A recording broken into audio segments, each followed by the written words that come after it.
নমস্কার বন্ধুরা, আবারও নতুন ভিডিও নিয়ে আপনাদের সামনে হাজির হয়েছি। আজ আমাদের রেসিপি হলো ছোলা মাখা। আপনারা তো অনেকেই ট্রেনের ছোলা মাখা খেয়ে দেখেন। এই রেসিপিটা আপনারা বাড়িতে একবার ট্রাই করে দেখবেন, আপনাদের অবশ্যই ভালো লাগবে। ট্রেনের মতো ছোলা মাখা।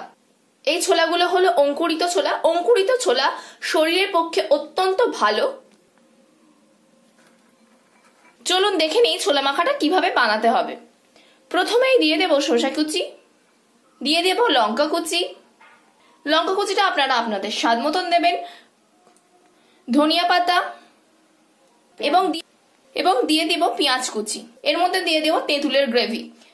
এতে তেঁতুলে অল্প জল দিয়ে ভিজিয়ে রাখতে হবে, তারপর তেঁতুলকে চটকে নিতে হবে, তাহলে তেঁতুলের গ্রেভি তৈরি হয়ে যাবে। দিয়ে দেব স্বাদ মতন লবণ, অল্প পরিমাণে জিরের গুঁড়ো এবং সর্বশেষ চাট মশলা। এটা আপনারা একবার বাড়িতে বানিয়ে দেখবেন, দুর্দান্ত টেস্ট হয়।